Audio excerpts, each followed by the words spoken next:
Salam prestasi. Salam prestasi. Masih di Indonesian School of Art Yogyakarta Insaga.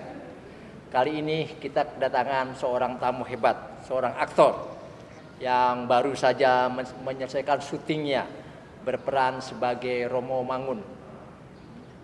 Beliau adalah, kita tahu Romo Mangun adalah seorang tokoh, ya, tokoh yang ada di Kali Code, yang membuat Kali Code menjadi rapi, menjadi bersih. Kemudian beliau bagaimana Romo Mangun memberikan suatu kasih ya kepada warga setempat dan kepada teman-teman semua yang ada di luar sana. Pendek kata, sosok Romo Mangun adalah sosok yang paling senang berbagi. Dan kali ini kita kedatangan tamu di mana Romo Mangun telah dibuatkan film besar. Di sebelah saya tamu kita kali ini adalah beliau sebagai pemerannya. Kita akan sapa.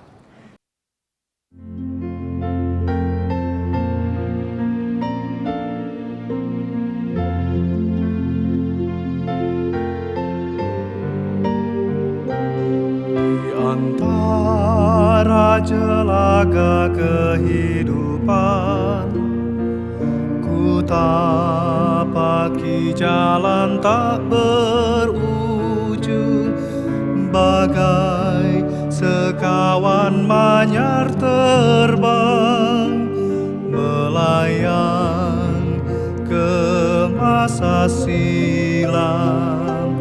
Di balik jubah keemasan,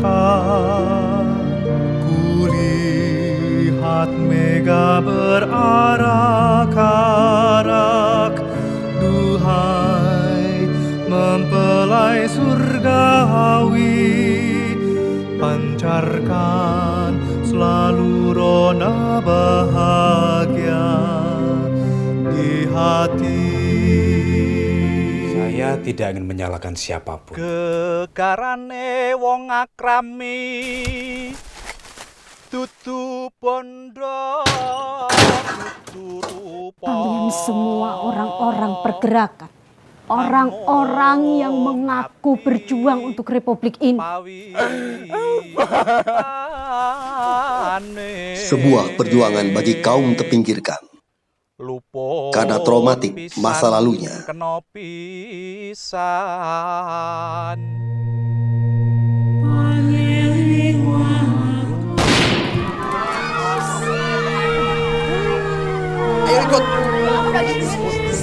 Dan dia bertekad membayar hutangnya kepada rakyat kecil.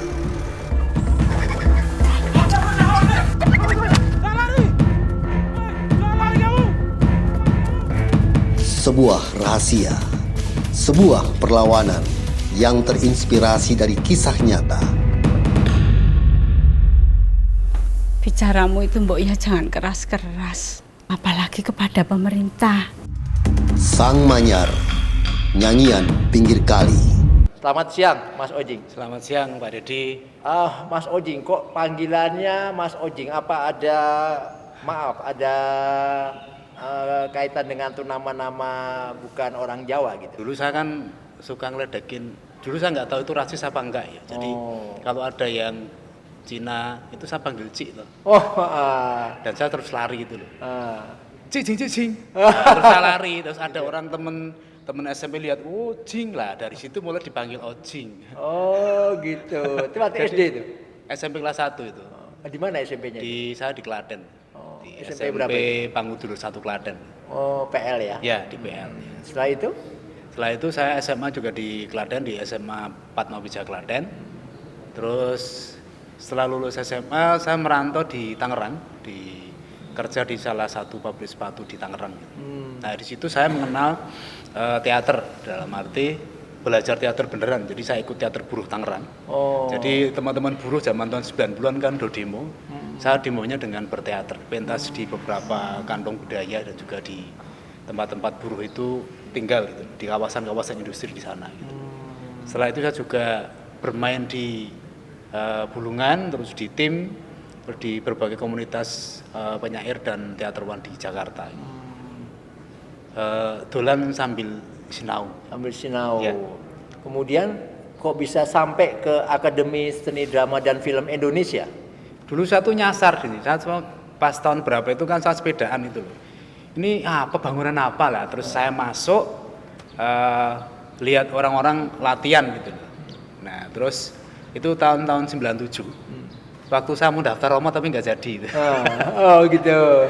Jadi 2 tahun berikutnya saya dulu ada saudara dan juga kakek itu buka sepatu dulu di pojok Ngasem itu. Oh. Terus saya sering main ke sini, terus kenalan dengan beberapa teman saya yang angkatan 96 itu ya, Didi Koma, terus Cais yang sudah meninggal itu beberapa tahun yang silam itu. Nah terus sebelum saya masuk Asdrafi itu saya bergabung dulu dengan beberapa kelompok seperti Teater Tiang, terus Teater Bintang Mataram di sutradari Pak Mas Masrum Brara, terus ikut terlibat di teater itu. Akhirnya tahun 2000 saya baru daftar Asdrafi. Sampai tahun berapa di Asdrafi? Saya sampai 2006. Wih, lama ya? Ya. Oh, lama ya. Sudah berapa tunaskah yang dipentaskan selama 4 tahun itu? Lupa ya Mas. Banyak ya, saking banyaknya cukup ya. banyak ya. Jadi cukup Pernah banyak. ikut festival teater? Pernah dulu yang dulu zaman tahun 2000-an itu ada festival teater musim panas itu ya. Terus yang garap itu Burina dulu. Oh, Ibu Rina. Saya lupa judulnya apa. Rumah Tak Beratap kayaknya itu. Oh. Tahun 2000. Terus setelah itu mungkin saya ngajar di beberapa sekolah ya. Ada di SD, ada di SMA. Terus kadang ngajar di Sadar, dosen tamu itu di Teater Sanata Rakyat. Dharma. Iya. Oh, gitu itu. Ambil apa? Spesifiknya ambil apa waktu di Akademi Seni Drama dan Film Indonesia? Saya tuh lebih seneng pemain. Oh, gitu. Jadi saya kru itu kan bantu ya. Tetap saya pelajari semua. Dulu mungkin Pak Didi kenal sama Papi Murti ya. Ya. Itu kan dulu pernah bilang pokoknya di Asdrafi ini belajar semua. Apapun dipelajari, tapi ketika kamu sudah belajar semua, kamu harus menentukan fokusnya di mana. Dan memang saya dulunya memang milih jadi pemain. Main ya. Jadi main meskipun dia peran-peran nggak banyak dan mungkin bukan besar, tapi saya menikmati, saya mencoba mensiorisi apapun yang diberikan ke saya. Peran-peran kecil pun nggak masalah. Gitu. Sekarang sudah eranya kan sekarang sudah ke ini ya, ke film-film pendek gitu. Film pendek apa aja yang pernah diikuti? Film pendek cukup banyak ya. Banyak jadi ya? Mungkin lebih dari 25 ya. Wih, banyak ya. Dari tahun 9. Banyak teman-teman semua. Taunya Dari- dia ini artis ini. Ini Pak Yosef harus percaya ini. Gimana Pak Yosef ini? 26 ini. Lanjut gimana terus? Terus memang yang paling fenomenal itu memang ketika setahun yang lalu saya berperan menjadi Romangun. Itu ceritanya unik gitu. Itu saya ingat sekali bahwa tanggal 5 itu ada syuting Jeding Lingling dulu awal kita produksi gitu. Betul. Kita hari Selasa itu tanggal 3 itu kita sudah reading di Asdrafi, sudah bersiap untuk artistiknya gitu. Tanggal 4 itu pas tanggal 3 Selasa malam saya dihubungi salah satu tempat casting film. Saya suruh casting tanggal 4 gitu loh di Panembahan dulu. Itu timnya Romangun. Panembahan Di Selatan Pijilan. Siar Pijiran, betul. Timnya Romangun itu sudah lebih dari seminggu itu belum mendapatkan sosok yang memerankan Romangun. Gitu. Nah itu saya bingung karena saat itu kan saya harus nyeting ya, saya membantu di tim artistik dengan Markus yang juga Asdrafi, kakak kelas saya. Saya udah prepare, tiba-tiba saya bilang Mbak Rina, Mbak ini saya tuh mau cepat di casting, mau suruh casting jadi Romangun. Wis mangga tuh nek peran Romo kita cocok. Aku nek misalnya teman-teman gimana ketika besok saya lolos tapi saya nggak ikut syuting di itu Jeding itu. Wis pokoknya nanti dipikir gampang ini istilahnya ini menjadi Amanah yang besar ya. Iya, pokoknya ini kesempatan buat kamu itu loh. Jadi saya waktu casting tidak berpikir untuk lolos. Saya pikirkan bicaranya saya itu besok itu menyiapkan untuk syuting hari Kamis tanggal 5 itu. terus saya casting. Pertama itu kan casting 2 kali ya. Pertama suruh baca naskah, dan naskahnya panjang itu ya. Jadi dalam waktu singkat kan, wah ya apalin angel ya. Akhirnya saya ngapalin agak banyak improve-nya. Akhirnya sutradaranya agak ngomong rapena itu. Kamu tuh ngapain? Acting apa ngomong sendiri apa dan kamu kalau ada lawan main ngomong sama lawan main, jangan ngomong sendiri gitu. Nah, udah serah lolos ya. Udah sekarang istirahat, pohon lepaskan. Saya tidak ingin kamu berakting, tapi saya ambil spiritnya Romangun itu. Kamu sudah kenal meskipun hanya dari buku gitu. Akhirnya saya dipacai itu, dikasih kelambi batik, terus kacamata, terus rambut saya dicat putih. Lalu terus saya waktunya kan agak lama itu ya. Kita setengah jam kita rehat, kita ngapalin. Ya udah, setengah jam, Mas, kamu lolos jadi Romangun, besok pagi syuting Pak, mutar ya. Oh, keren. Jadi memang itu timnya itu mau pulang karena sampai hari ke-10 kalau nggak salah itu belum ketemu sosok Romangun, dan saya datang pas hari ke-10. Jadi kalau memang hari itu nggak dapet, mereka akan pulang ke Jakarta dan akan ditunda produksinya gitu. Jadi timingnya tepat banget, dan saya waktu itu kan pimpirannya Pak Gocil, jadi saya telepon Pak Gocil suruh ngomong, yang telkonya itu tak suruh ngomong sama Pak Gocil bahwa ini Mas Ojing dapat peran Romangun gimana ya. Terus Pak Gocil itu menyerahkan kepada saya, pokoknya terserah Ojing gimana baiknya. Akhirnya tanggal 4 sore itu saya menyelesaikan arsip dengan Markus untuk persiapan syuting Jeding Liling tanggal 5 pagi. Jadi saya stay di lokasi itu jam 6 pagi di Panembahan, jam setengah 7 take di Gereja Bintaran. Itu shoot pertama. Jadi kejar-kejaran itu. Dan saya ngapalin naskahnya juga di lokasi. Oh, banyak, dialognya banyak. Lumayan. Saya memang cukup banyak karena peran utama, jadi sangat mendominasi untuk dialognya gitu loh. Dan ya itu karena H-1 baru lolos ya, beberapa dialog saya hafalin di lokasi menjelang syuting gitu loh. Dan alhamdulillah lancar untuk hari pertama gitu. Berapa lama proses itu? Prosesnya Pembuatan itu film Romangun? 2 kali ya Pak ya. Oktober itu 12 hari. Terus untuk yang awal November itu 2020 itu 2 hari, jadi total 14 hari. Saya kerja atas 9 hari syuting. Oh ya, lama juga ya? Iya. Lama juga. Gimana? Ada kesulitan nggak?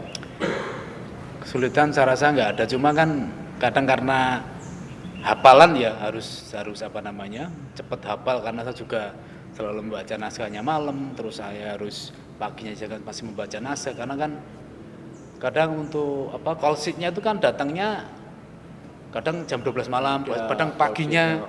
Jadi otomatis saya nggak mungkin membaca semuanya, harus nunggu call sheet-nya gitu. Akhirnya ketika sudah call sheet-nya untuk syuting itu muncul, saya baru membaca, oh naskah ini, scene ini saya harus ngapalin itu aja, gitu. Akan lebih enak gitu. Dan ada beberapa dialog yang memang diimprove di lokasi.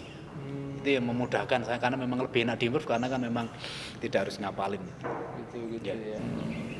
Tuh teman-teman semua, ini sudah sama betul dengan Romangun ya, sangat sederhana. Kita tahu Romangun kan juga sederhananya minta ampun lah ya. Walaupun kita mengenalnya tidak langsung dekat, kita bisa melihat referensi dari Google, dari buku, kita bisa baca bagaimana Romangun sangat sederhana, dan ternyata yang memerankannya pun demikian. Teman-teman asal tahu, dari Klaten ke Jogja itu cukup jauh, dan beliau menempuhnya dengan sukacita. Nah, Mas Ojing, dengan mengikuti diberi amanah yang begitu hebat, karena tokoh ini kan nggak boleh main-main di situ. Kemudian persiapan apa Mas Ojing untuk bisa berperan bagus? Saya yakin itu film itu bagus ya. Akan memang jujur saya belum lihat, tapi saya yakin film itu bagus. Persiapan apa? Karena kita tahu apabila akan memerankan kayak Christine Hakim, misalkan Cut Nyadin, kemudian mau mempersiapkan untuk sebagai tokoh yang hebat, apa yang dilakukan Mas Ojing? Saya biasa ya, kalau mungkin pengalaman berteater, bahwa saya melakukan prep ya, pemanasan. Jadi dengan meditasi. Terus kedua dengan doa. Tentu saya pasrahkan semuanya pada Tuhan, bahwa Akhirnya semua kembali kepadanya. Dan ketika saya minta restu dari Romo Mangun, ya pokoknya intinya bahwa Romo, saya memerankan karakter jenengan, mohon izin dan berikan yang terbaik gitu. Dan setiap saya izin sama Romo Mangun itu saya selalu menangis, saya nggak tahu kenapa gitu. Setiap saya izin memerankan tokoh atau memerankan Romo Mangun, saya selalu menangis sesenguan itu loh Mas. Ya. Jadi sesulit untuk Ya, dihentikan betul, gitu loh. dibicarakan Jadi juga untuk keluar gitu. jadi nggak tahu kenapa setiap mau berangkat syuting, setiap meditasi mesti selalu seperti itu.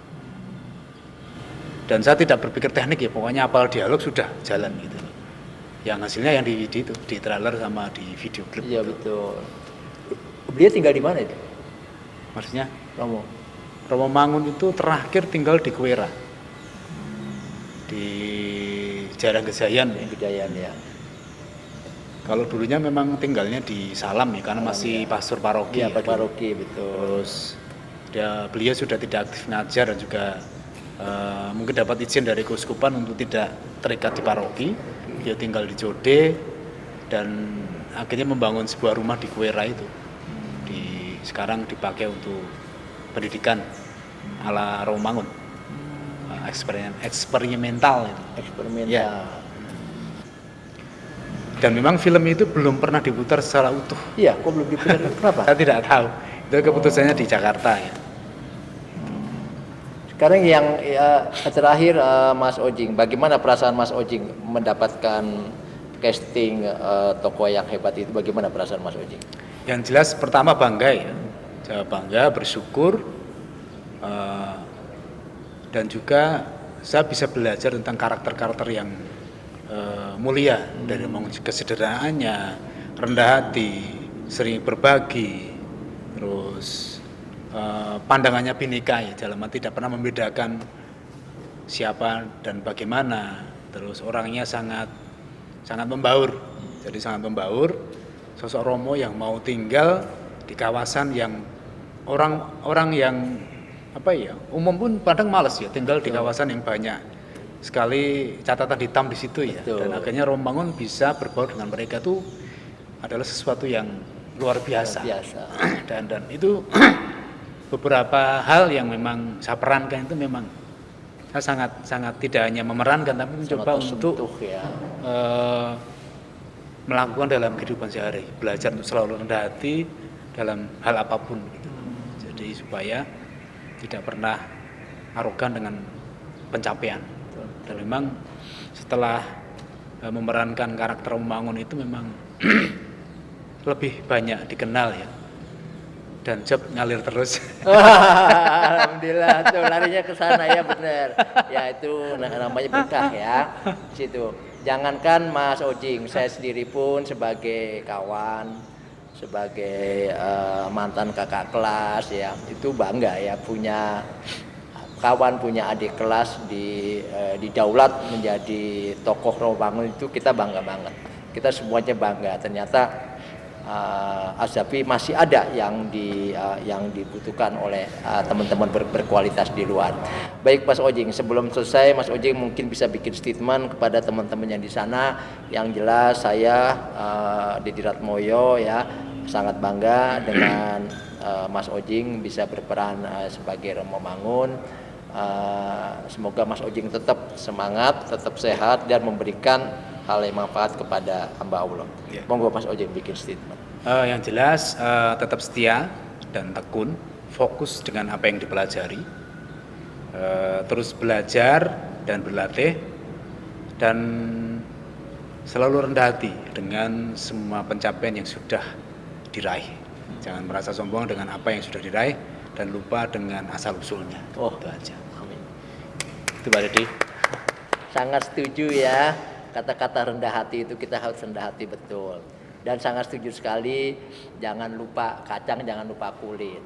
Biasanya anak-anak kalau sudah eksis sedikit gitu, dia udah lupa dengan yang di sini. Dia udah lupa, dia nggak mau ngeliat itu. Bahkan datang aja dia nggak mau. Tapi ini suatu wejangan dari Romo Mangun nih, yang wejangin. Ya kita semua tentu ya sangat bagus banget dan itu sangat benar. Ya.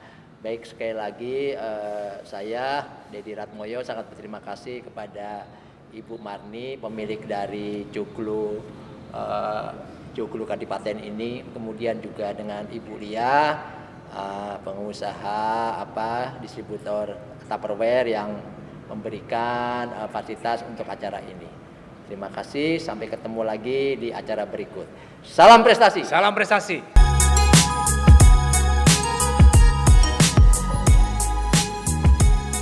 Salam prestasi.